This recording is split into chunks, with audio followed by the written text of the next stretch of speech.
Welcome to Human Solutions, simplifying HR for people who love HR from AIM HR Solutions on True Story FM. I'm Pete Wright.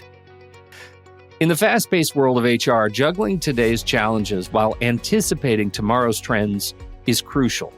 This week, we're going to cut through the noise with a blend of expert predictions and actionable insights. Kyle Pardo and Tom Jones join me to tackle everything from the intricacies of current compliance issues such as FLSA and leave laws to the emerging trends of AI, skills-based hiring, and the transformative power of mindful leadership. What should HR pros be thinking about for 2024? That's this week on Human Solutions.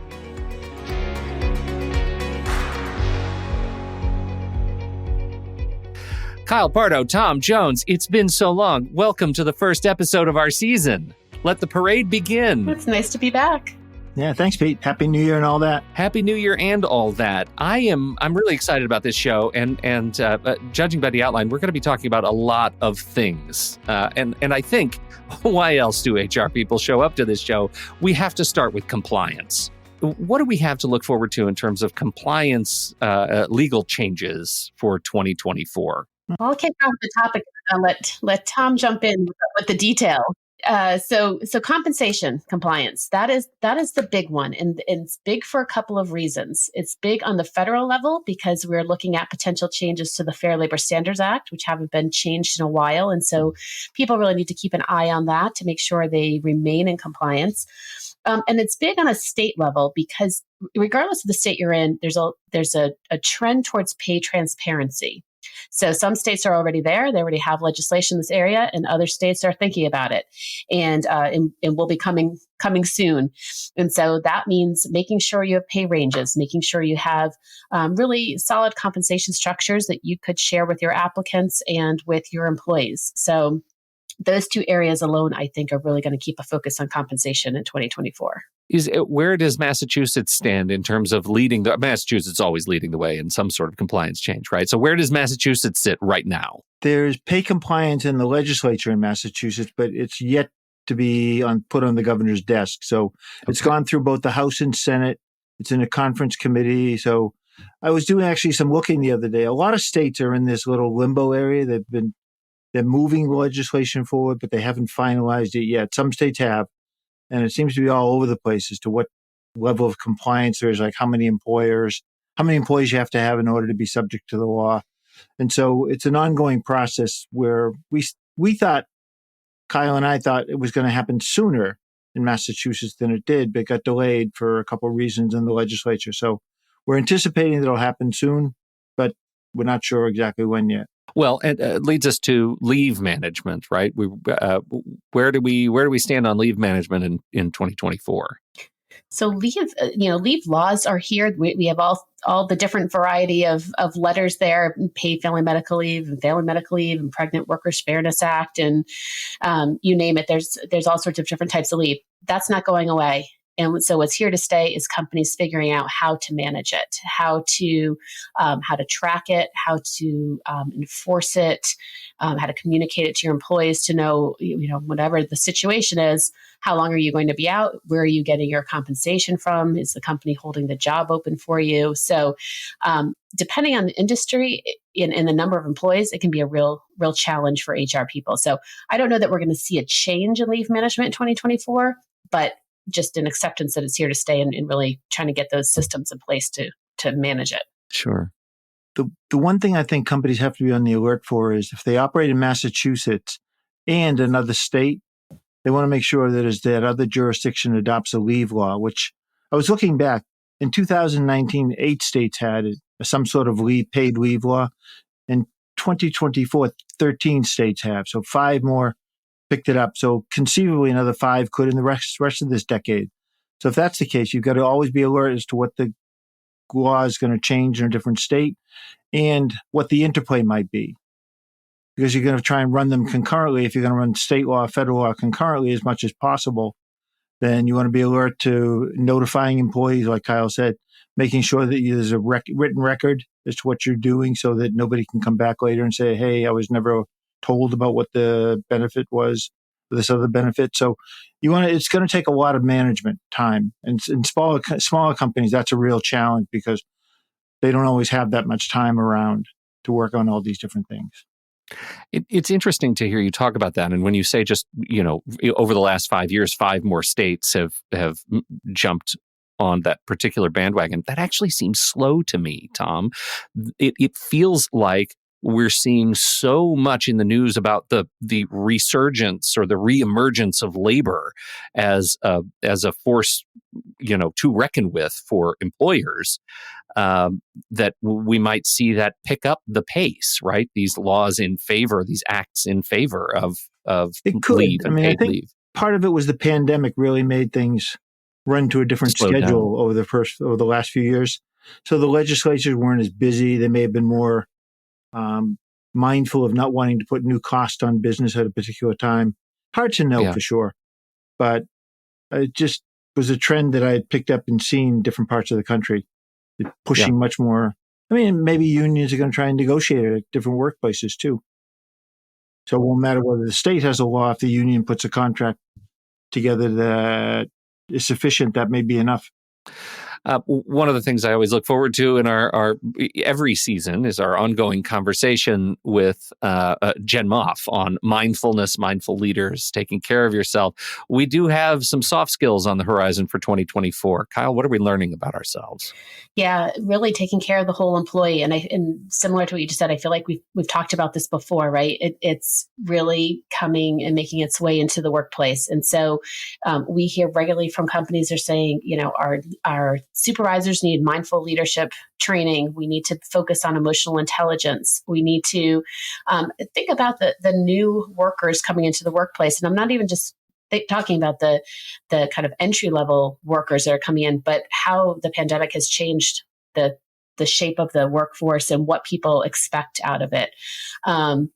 We know that some combination of hybrid work is really made its way into the workplace, but we've seen more companies requiring people to come back into the workplace more days than they had previously. And so employees are struggling with that and trying to figure out what that looks like and how it balances with their life. But just in terms of external forces, stresses at home, things like that, and companies being aware of it, managers learning how to deal with it, that continues to be a big focus in the workplace.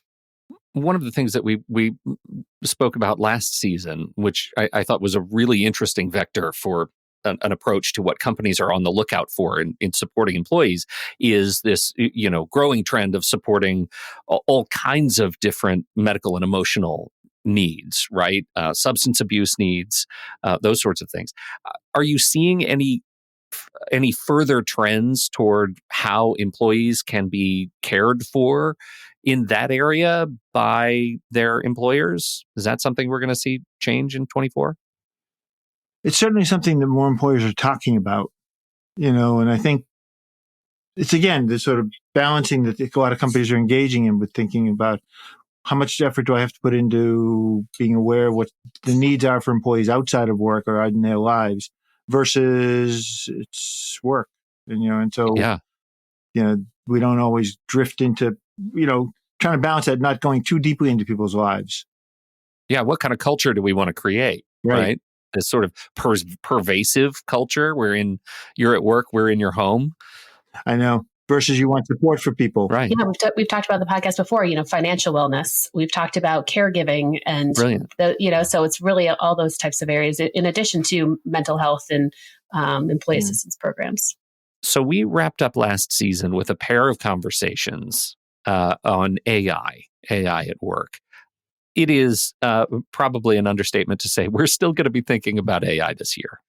Well, I think we're going to, see, as you said, AI is going to continue in a variety of ways. And I don't even know if we can imagine what that looks like. And so in the kind of the policy sense, I think companies are going to need to maybe start thinking about what's allowable or not allowable in the workplace. Do you need a policy around it? And maybe that's just, whether people can use ChatGPT or not.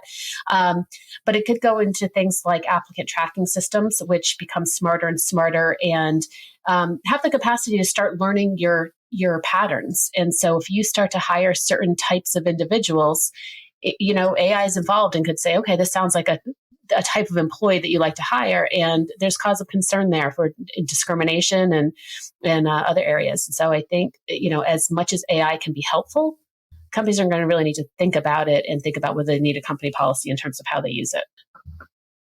On a regular basis, we're seeing law firms get burned over using AI to cite cases that don't exist. Yeah. Yeah. You'd think, it's just getting funnier, Tom. Yeah. I don't know how not to look at this as comedy, unintentional comedy. I know. Well, it isn't, but Kyle's right. I mean, companies are going to use this, and it's going to be very, very successful and very impactful doing certain functions. The trick will be kind of who's going to rein that in, who's going to be your AI manager, your AI. What did we talk about the other day? You'll need a C-level person for AI, potentially. Yeah, possibly. And There's an interesting angle on this, right? So 20 years ago, this was the Google problem where people would go home and they would use Google and they would search and find resources that they need and they would come to work and their on-premises work search was terrible. They could never find what they wanted. And so their personal lives started to dictate what their, systems folks were doing to try and improve services for them. I think we're probably on the cusp of the same thing here. People are going to start using these assistants to do more and more at home and be frustrated and surprised when they can't do those things at work. So I think to your point, Kyle, figuring out what those policies are, that's the word of 2024. Yeah, we know it's going to be helpful, right? There are going to be definitely ways that it's going to save time for companies, that it's going to streamline systems, might reduce some positions that no longer need to be available. But I think there really still needs to be the thought process behind, what's real and what's not. Let's talk about skills-based hiring. What are we talking about? We can start with Massachusetts, right? What's the governor up to? Well, the governor recently announced, was it earlier this year? I think she recently announced that they were looking into this idea of trying to eliminate college degree requirements from as many jobs as possible in the state system to open up to a broader labor pool. It's interesting. There was a recent article in the Wall Street Journal about saying 62% of all Americans do not have a college degree. Or they maybe have a couple semesters, a little bit of time, but they certainly have skills and they're capable of learning and they're capable of being good workers. And you want to open the door for those people because if there's such a labor shortage, which we always hear about, then this is the potential for filling some of those positions. But the governor's looking to do that in Massachusetts. And I think hopefully she's trying to be a model for other employers and get them to think about it too. Mm-hmm. Are there implications of this that we should be considerate of, Kyle? Yeah, I'd say from an HR perspective, start by looking at your job descriptions. If you don't have the capacity to look at every job description, certainly look at a job description each time you're going to post a new position and take a look at it. Is a college degree really required for that role, or would you take similar experience or certifications or some other combination of skills for it? And then beyond that, once you start taking a look at your job descriptions and potentially changing those requirements, that could impact pay equity. So the ball starts rolling a little bit from there to, what position do you consider incomparable in your organization, and are you paying them comparably based off of really what's required. But as Tom said, I do think it will open up your channels for hiring people and people that maybe previously you might have looked over that now could be potential applicants for your positions. Speaking of the pay equity issue, but thinking about that, another area where there may be a concern where the government would have to respond quickly is the FLSA, the Fair Labor Standards Act. The professional category is always say you must have a college degree. And maybe you don't. They'll say you must be an engineer, you must be at a certified 4-year university or this, graduate level degree. Maybe you don't need it to be a professionally classified individual in certain positions. It does. Does it? You both have been doing this a long time. Doesn't it start to feel like at some point in the last 2 decades, we just started adding college degree rather indiscriminately? Yep. Yeah. You'll see it for many positions that when you really start to look at what the skills required, not sure that it really is needed. Yeah. And it made me wonder too about the incumbent people who've already gotten a BA or an MBA. How do they feel if all of a sudden a new bunch of people are coming in without that degree? Yeah. Will there be some resistance to people from that side as well that HR will have to deal with? Fascinating. And, I think this is it's going to make for some tumultuous relationships, especially in our higher education certification educators' landscape. I think that's going to be a really interesting thing. Yeah, and I think we'll make that point too, is that we're not saying that college degrees aren't important, because they're certainly important, and there's a lot of areas where they're critical and would be certainly required. It's just really thinking about it and thinking about, are there alternate ways to get that same skill set? For sure. We've been talking about this wave cresting for 20 years. Like at some point, certifications, just-in-time training, these kinds of things would take precedent over traditional 4-year or degrees. This is the year we start to reckon with that. And maybe something like the AI will help be a catalyst to that whole discussion, to getting people to thinking broadly about what is an appropriate qualification for working somewhere. That maybe some jobs won't need 4 years of school or a postgraduate degree, and some will, and that's fine. Because Kyle's right. Some of them absolutely do need that extra level of education. Sure. Well, I mean, you bring up an interesting point, Tom, and as role models to me, the both of you, how are you using AI tools to do your jobs? Have you embraced it yourselves? I have for sure. And I'll give you an example. A very common task that HR professionals might have to do is write a letter to their employees saying that health insurance rates are increasing this year. Right? That happens all the time. Very simple message. So we were working with a company the other day. That's all the message was. How do I tell my employees that rates are going up again by 9% this year? I want to, let them know we care about them as employees, but, I have to let them know that there's this cost increase. You can put a simple message like that into ChatGPT. It'll give you a message back. You can say, lighten the tone, make it sound however you want. And something that you might have languished over for, half an hour, you can do now in 5 minutes and get a pretty good message to send to your employees. So I think there are ways like that you can save time on something that's a very standard practice.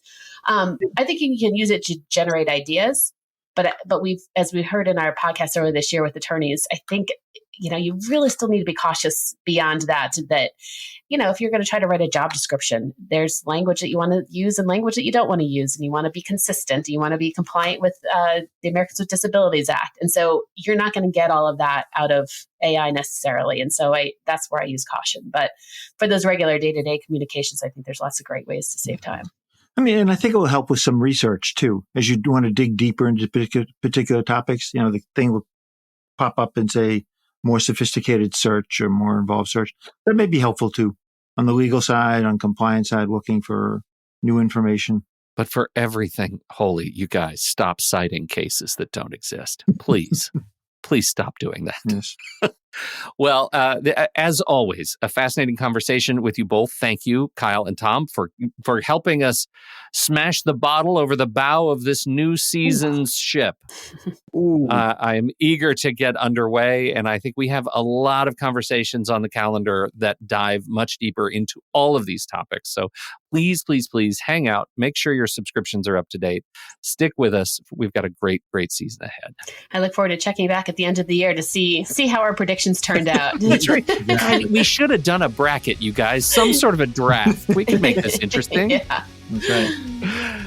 Thank you all for downloading and listening to this show. As always, you can find the show notes at aimhrsolutions.com. Listen to the show right there on the website, or subscribe to the show in Apple Podcasts, Spotify, and anywhere else fine podcasts are served. Even YouTube now. YouTube Music. We're in YouTube Music. Go figure.